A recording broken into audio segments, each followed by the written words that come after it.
साथियों नमस्कार। साथियों, आज हम लोग बात जो कर रहे हैं, आपको पता ही होगा कि अमेरिका ने अभी जो उसके लड़ाकू विमान ध्वस्त हुए थे और उनमें एक पायलट जो है उसको नहीं वो ढूंढ पाए थे। उसी के परिप्रेक्ष्य में उनका जो रेस्क्यू अभियान रहा है, जिसमें लगभग 100 कमांडो, जहाँ तक जानकारी है 100 कमांडो थे और सैकड़ों दर्जनों लाखों विमान थे जो कि उसके रेस्क्यू में लगे हुए थे साथियों। और वो सफलतापूर्वक अपने सैनिक को, पायलट को बचाने में कामयाब रहे। परिस्थितियों को अगर आप देखेंगे, क्योंकि हमको लग रहा है साधारण है, लेकिन साधारण परिस्थितियां नहीं थी साथियों। मैं समझता हूँ कि अब ये जो ऑपरेशन रहा है, ये अमेरिका का अपने इतिहास का सबसे सफल ऑपरेशन रहा है साथियों। उसके कारण हैं, कई कारण हैं अगर हम देखें तो, क्योंकि एक तरह से बहुत बड़ी विजय का मामला रहा है। विजय इसलिए नहीं कि ईरान से जीत गए, विजय इसलिए कि अब जिन परिस्थितियों में उनने रेस्क्यू किया, अपने पायलट को, घायल पायलट को बचाया है, ये उपलब्धि को अगर आप सोचेंगे अपने दिमाग से तो सोचेंगे कितनी कठिन परिस्थितियां रही होंगी साथियों। इससे उसने साबित कर दिया कि शक्ति के मामले में अमेरिका सुपर पावर है, इसमें कोई दो राय है ही नहीं। 100% जिस टेक्नोलॉजी का उसने इस्तेमाल किया होगा आप समझ सकते हैं, क्योंकि आज को टेक्नोलॉजी का ज़माना है। जिन हथियारों का उसने इस्तेमाल किया होगा आप समझ सकते हैं। जबकि आपको अब इसके बिल्कुल उलट अगर आप देखेंगे तो ईरान IRGC, भाई युद्ध चल रहा है ना, चप्पे चप्पे पर नज़र है IRGC। और वैसी उनकी मिलिट्री, सिविल मिलिट्री जो होगी और जो उनके खुफिया तंत्र होगा, उसके साथ ही उन्होंने बहुत बड़े इनाम की, लाखों डॉलरों के इनाम की घोषणा की थी कि इसको पकड़ने के लिए, क्योंकि ये बहुत बड़ी बात थी। किसी भी हालत में अगर ईरान इस घायल पायलट को पकड़ लेता तो मामला बिल्कुल उलटता साथियों। तो इसीलिए मैं कह रहा हूँ ये विक्ट्री जो है, विजय वाली बात मैंने इसलिए की कि ये इसमें अमेरिका सफल हुआ तो उसने अपनी ताकत दिखाई। इस बात को मानना पड़ेगा। भाई अगर आप सोचो दिमाग से, आप जिस क्षेत्र में रहते हैं, जिस गांव में, मोहल्ले में, शहर में, तो उनके आसपास जिस क्षेत्र में आप रहते हैं उसको भौगोलिक स्थिति आपको सब मालूम, आप ही को तो मालूम है। दूसरा अनजान व्यक्ति अगर कहीं बाहर से आएगा तो उसको मालूम नहीं है किस गली से निकलना है, किस गली में जाना है, कहाँ पर मिलना है।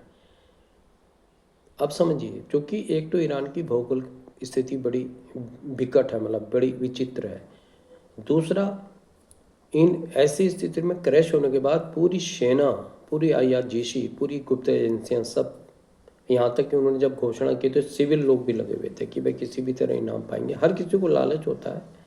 और सबसे बड़ी बात तो कि IRGC के लिए बहुत बड़ी बात थी कि अगर वो पकड़ लेते तो बहुत बड़ा निगोशिएशन जब होता तो मामला बड़ा उनके पक्ष में पड़ना मजबूत रहता। कहना तात्पर्य ये है। लेकिन अमेरिका ने दिखा दिया कि इन सैन्य शक्तियों, महाशक्ति, उसको ऐसे ही नहीं कहा जा सकता है साथियों, समझ सकते हैं। तो ये बहुत बड़ी उनकी विक्ट्री थी और विजय थी साथियों। इसमें जहाँ तक हम समझते हैं साथियों कि मोसाद और CIA का बहुत बड़ा रोल रहा होगा। अब मोसाद के बारे में तो आपको पता ही है, इजराइल की खुफिया एजेंसी है और उसका तो ये समझ के चलिए कि 101% टारगेट फिक्स होता है, कभी चूक नहीं होती है। वो एक ऐसी एजेंसी है, किसी ज़माने में KGB हुआ करती थी, आपको बता दें हम, जिस समय सोवियत संघ था तो उसमें KGB, जिसका कि चीफ ये उसमें रहे हैं वहाँ की जो वर्तमान राष्ट्रपति हैं व्लादिमीर पुतिन जी। तो वही चीज़ है कि जो मोसाद है और CIA ने बहुत मिल के और बिल्कुल आप समझ के चलिए कि किस टेक्नोलॉजी के साथ इन्होंने जो है इस अभियान को पूरा किया होगा साथियों, और अपने बंदे को सफलतापूर्वक जो है रेस्क्यू करके लेके गए चलिए। तो ये बहुत बड़ी विजय है अमेरिका के इतिहास में, इसको याद रखा जाएगा मैं समझता हूँ। और दुनिया भी इस बात को, इस ऑपरेशन को याद रखे कि ये बहुत बड़ी हार है IRGC की, जहाँ तक हम समझते हैं बहुत बड़ी हार है। और मैंने पहले भी वीडियो में बताया था कि ईरान को अमेरिका नेस्तो नाबूद कर ही देगा। आप समझ के चलिए, चाहे दुनिया कुछ भी कह रही हो, दुनिया के टीवी चैनल कुछ भी कह रहे हो, वास्तविकता यही है साथियों। उसका मेन कारण भी है कि हम एक तरफा न्यूज़ देख रहे हैं, एक तरफा समाचार हमको सुनने को मिल रहा है। कारण भाई आप इजराइल में हम पत्रकार ऐसे हैं, वहाँ की न्यूज़ दे रहे हैं, अमेरिका की न्यूज़ दे रहे हैं, लेकिन ईरान की न्यूज़ का क्या है? वहाँ तो सब पर रोक लगी है, वहाँ तो इंटरनेट भी बंद है, तो वहाँ की न्यूज़ तो आ ही नहीं रही है। अब अगर मान के चलिए कि प्रतिदिन हज़ारों क्विंटल का बारूद अगर गिरा रहा है इजराइल और अमेरिका, तो कहीं ना कहीं तो गिर रहा है, नुकसान तो हो ही रहा है।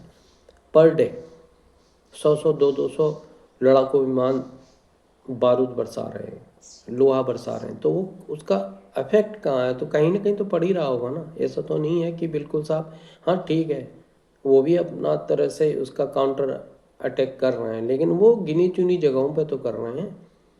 पिंक पॉइंट इजराइल का तो आपको शुरू से पता होगा, उसके एयरफोर्स जो है इस मामले में वर्ल्ड के अंदर मास्टर है। मैं समझता हूँ वर्ल्ड के अंदर मास्टर है, और पिंक पॉइंट अटैक करती है। तो आप जिसके सैकड़ों जहाज पर डे बारूद को बरसाएंगे, वो समझ के चलिए कि उस देश की दशा क्या होगी आने वाले। मैं समझता हूँ दुनिया कुछ भी कहे, 50 सालों में उभरने वाले नहीं है ये देश, 50 सालों तक फिर उभरेगा नहीं। तो आज हम बात ये कर रहे थे कि अमेरिका की जो सफल ऑपरेशन हुआ है, इससे पहले भी उन्होंने जो है कई ऑपरेशन सफल किए, जैसे कि 1970 में, क्या आपको पता होगा, वियतनाम के अंदर भी उनका ऑपरेशन सफल रहा, 2005 में भी उनका ऑपरेशन सफल रहा, इराक के अंदर भी उनका ऑपरेशन सफल रहा, और ये वर्तमान 2026। इससे, इस मिशन से अमेरिका का अपना दबदबा पूरी दुनिया के अंदर साबित हो गया है, उसकी सुपरमेसी साबित होगी साथियों, इसमें कोई डाउट कहीं कहीं तक का है ही नहीं।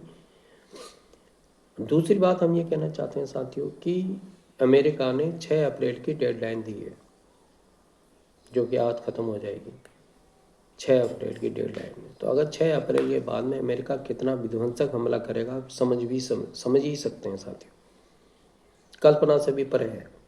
मैं समझता हूँ अगर ईरान समझौते के टेबल पे नहीं आता है, पहले तो उसकी नाक यहीं कट गई, क्योंकि ये समझिए ना, क्योंकि जो प्रत्यक्ष को परमाणु की आवश्यकता ही क्या है? अगर इतनी धाकड़, जिसे कहते हैं IRGC होती, तो इतनी शक्तिशाली होती, तो जो उनके घर में कोई अगर आदमी आ गया तो उसको पकड़ने में क्या दिक्कत थी? उनके तो चप्पे चप्पे पे बंदे होंगे, आदमी होंगे, लड़ाई चल रही है। तो आप ये समझ सकते हैं कि किस प्रकार से। अब वो अलग बात है कि ईरान की मौजूदा जो शासन प्रणाली है, वो वहाँ के लोगों का हित सोच रही नहीं सोच रही, ये उनका काम है। उनको सिर्फ अपना हित सोचना है, अपनी सत्ता को देखना है, ये अलग बात है, या उनको दुनिया को दिखाना है, ये तीसरी बात है। लेकिन जहाँ तक मैं समझता हूँ, युद्ध का तो अंत होना ही चाहिए, क्योंकि बेवजह बेचारे वहाँ के जो नागरिक है उनकी जाने जा रहे हैं, ये सबसे बड़ी बात है। और जाएंगे, ये तो होता ही, अगर युद्ध होता है तो कहते हैं ना, गेहूं के साथ घुन पिसता है, तो पिसता ही का पिसेगा, इसमें तो कोई दो राय नहीं साथियों। तो आज का जो हमारा वीडियो बनाने का यही उद्देश्य था कि अमेरिका ने अपनी सुपरमेसी दिखाई है, सुपर ताकत दिखाई है, और मैं पहले वीडियो में कह चुका था कि ईरान को ध्वस्त कर देगा।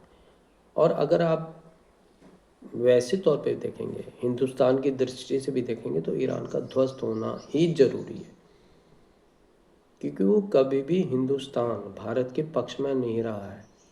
ठीक है, कहीं व्यापारिक मामले में समझौते हैं, वो करना ही पड़ते हैं, अलग बात है, हमको ज़रूरत है, उनको ज़रूरत है, लेकिन वैचारिक तौर पे, सिद्धांतिक तौर पे अगर आप देखेंगे, तो किसी भी हालत में वो भारत के साथ नहीं है। आप उनकी गतिविधियों को देखेंगे, उनके पुराने क्रियाकलापों को देखेंगे, तो भारत के पक्ष में कभी भी नज़र नहीं आता है, जो हमने अध्ययन किया, हमने देखा, चाहे किसी भी रूप में। तो हमारा तात्पर्य यह है कि ये मामला ईरान को समझौते के साथ सुलझाना बहुत ज़रूरी है, और सुलझाना चाहिए, क्योंकि आने वाले समय में नहीं तो वहाँ की जनता के और दुर्गति होगी। दुनिया की तो हो ही रही है, दुनिया तो परेशान है ही। क्योंकि हर में इसमें रोक रखा है तेलों का, आपको पता है। जबकि हमारे देश में तो खैर ये स्थिति नहीं के बराबर है कि सरकार बहुत सजग है और सरकार पूर्व से आने वाले 10 सालों तक किसी भी कार्य को दिशा निर्देश बनाते हुए कार्य करती है साथियों। तो ये हमारे देश की मौजूदा जो पॉलिटिक्स है उसकी बहुत बड़ी वजह है कि हम लोग सुकून के साथ रोटी खा रहे हैं, सुकून के साथ जी रहे हैं, सुकून के साथ सो रहे हैं साथियों। लेकिन जहाँ पे युद्ध होता है ना, उनकी मनो जो वैज्ञानिक दशा देखिए वहाँ के क्या है मनोभाव होंगे कि कब कहाँ से क्या हो जाए, ना वो खा पी रहे होंगे, ना युद्ध में होता है, सबके साथ होता है। तो इन बातों को शासन में बैठे हुए लोग, सरकारों में बैठे हुए लोगों को सोचना पड़ेगा।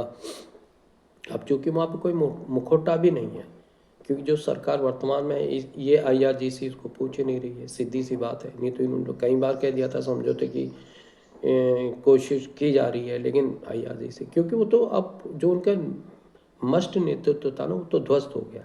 अब वहाँ जिसकी जो मर्जी है वो चल रही है, तो कब तक चलेगी ये देखने की बात है। अगर नहीं करते हैं तो ये भी देखने की बात है।